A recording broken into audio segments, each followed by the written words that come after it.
Good morning, CHS. I'm Katie Sudbury. And I'm Carl Davis. On this episode of CTV News, we'll take a look at Celina sports, what to stash or trash, and we take a look at one of our foreign exchange students. All this and more coming up next on CTV News.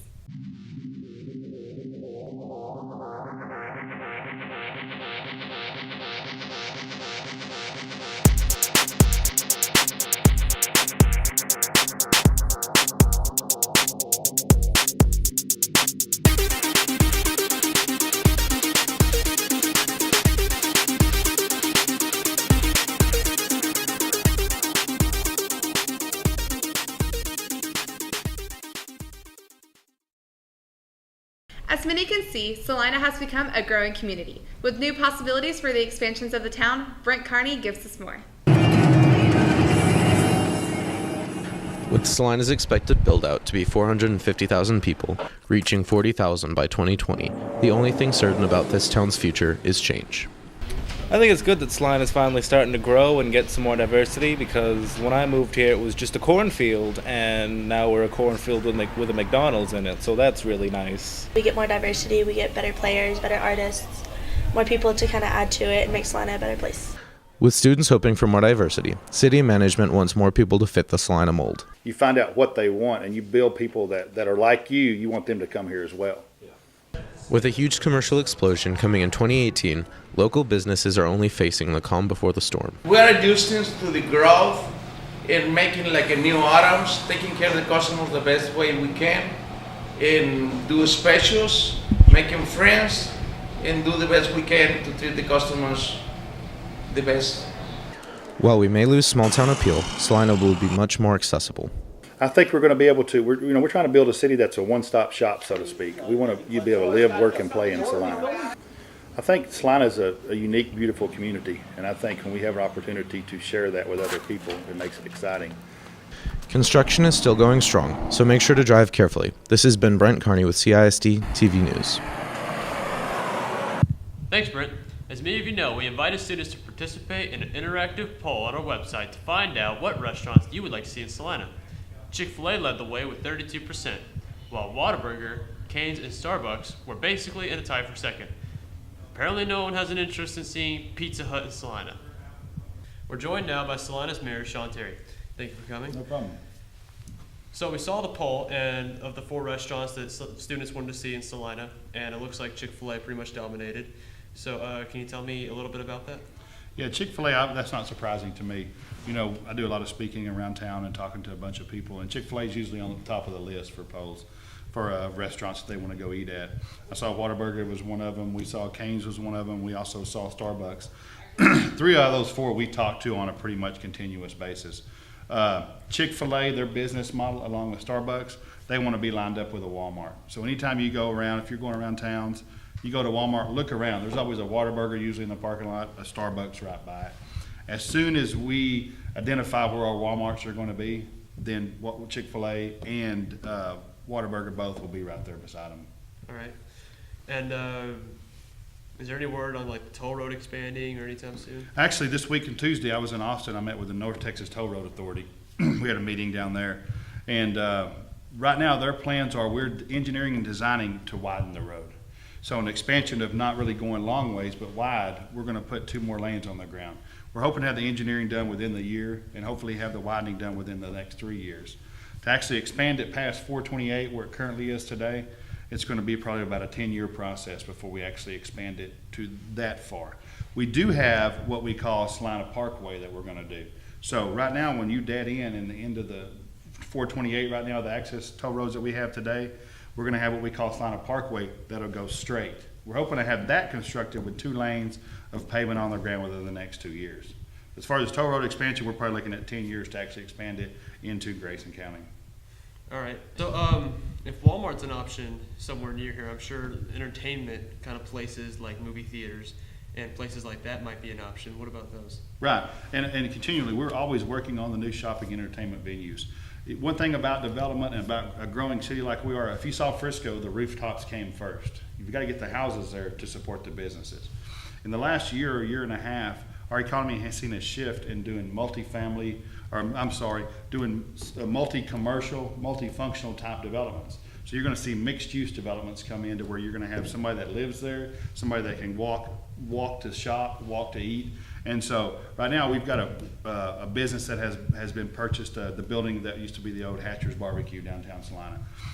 That's going to be hopefully a neat burger joint, a destination place, going to have up top living overlooking the square.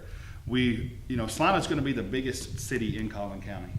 And so you're going to have, you can dream, hey, we want a main event. We want this. We're going to have that. At what point is that going to be? It's hard to tell right now. I think, we're working on 2 more parks. We actually own 100 acres that's out west of town and 100 acres east of town for a park system.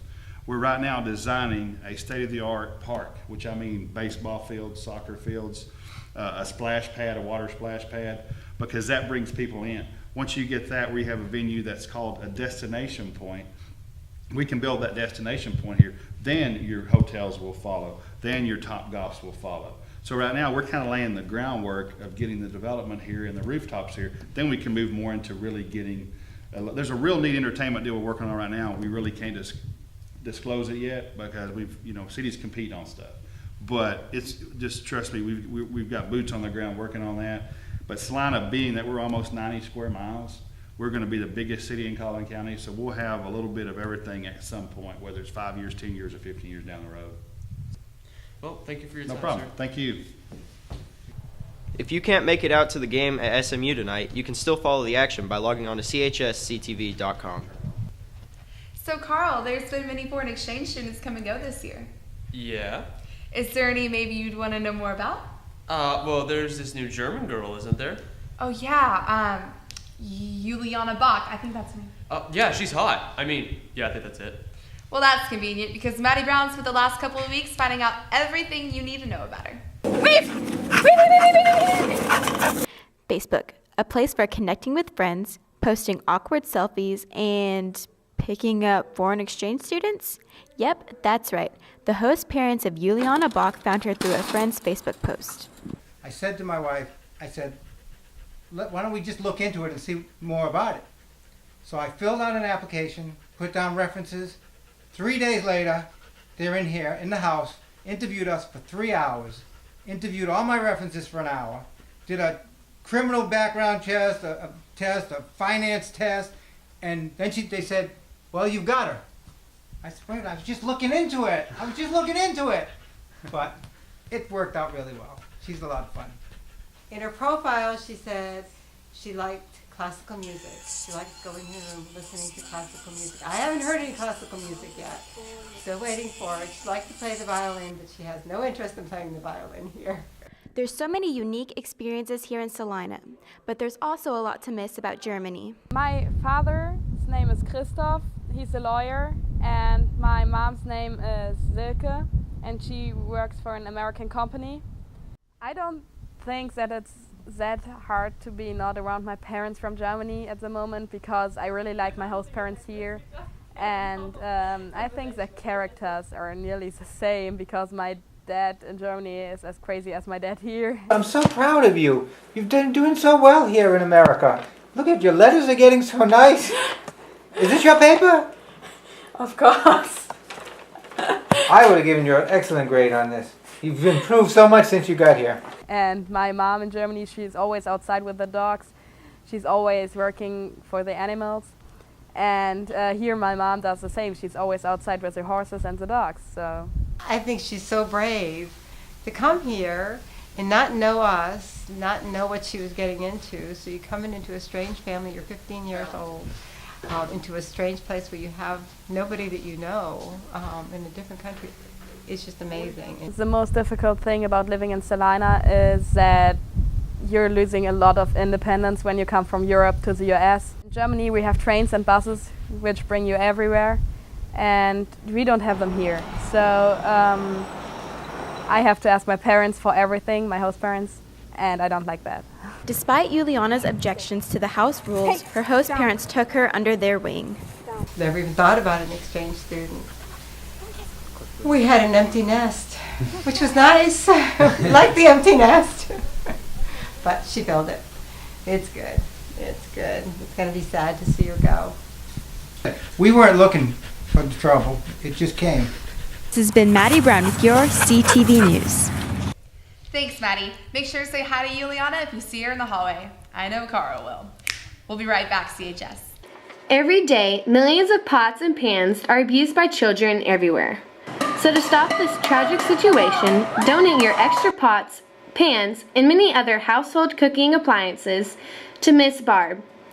Here are a few other household appliances that are in need of being saved from future generations using them as instruments, such as a sewing machine, cookbooks, griddle, waffle maker, and microwaves, and so much more. Please donate now. It's a big week for Celina sports. So Brayden, can you tell us what's going on? Well, Katie, the Celina Bobcats beat Sweetwater last week, so they'll face Gilmer tonight in SMU Stadium at 7 o'clock. Here's KJ for more.